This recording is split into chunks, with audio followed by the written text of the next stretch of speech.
So for your mark making, determine what direction you want it to go in, what type, and where.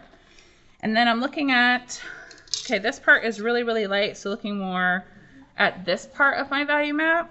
If I wanted to curve it, then I'm going to give myself a couple guidelines just to kind of follow. Yeah, I need that. All right, then obviously I'm going to go over my curved hatching. And you want to try to get, when you're tracing your value map or tracing some of your guidelines you might put down, you're going to try to get right on the pencil. We're not going to erase the pencil because it disturbs the watercolor layer. So we're going to leave it as is. Okay, so I'm looking at how it gets a little bit darker as it comes towards her lip down here. So then therefore, I'm maybe going to add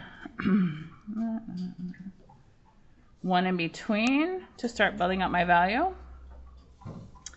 And then down here where it's a little bit darker, you start adding another one in between. And it can kind of fade up. And then if I wanted it to start fading along the edge, so the rule of thumb is you can always add more, but you can't take away.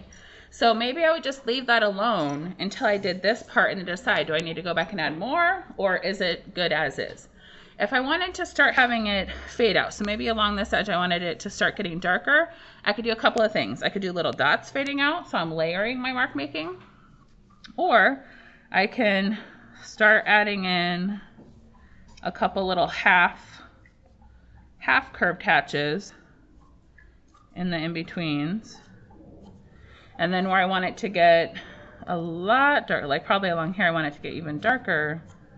So then I could flick, I always flick away. So start along the edge for a clean edge and flick away. Or maybe along that edge, I want to do a little bit of cross hatching.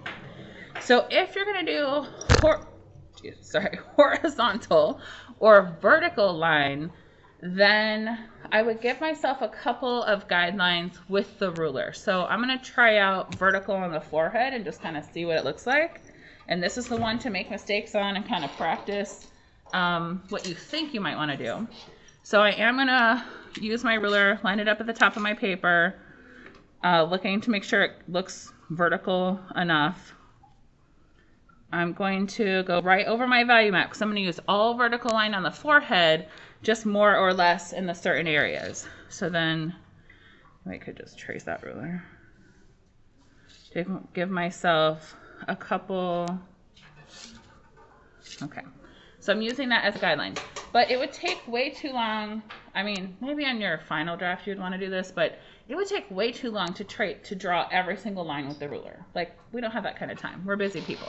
So I would just turn your project so your arm is comfortable and then try your best for craftsmanship. And so looking at this part of her forehead, it's darker. So therefore, I'm going to add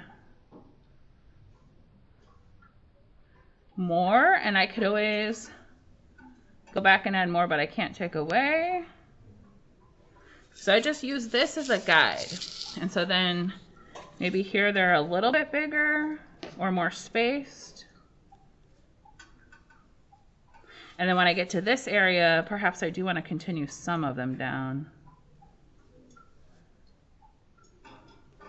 Like so. So more fading to less. So I would try it out. I would try some different directions. If you don't want to do curved and you want it all like vertical, diagonal, or horizontal, that's okay. You can, like, hatching is pretty easy. You can always do curved hatching, curved cross hatching, little hatch lines. I personally, for this particular practice, would stay away from scumbling or the scribbles because it literally just looks like scribbles.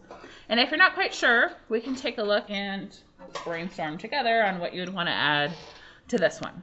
So this is your next step. This is what's due on Monday, is doing your mark making, which honestly probably doesn't take that long once you have decided what and where you want to put your mark making, what kind of mark making, where you want it to go. All right, good luck.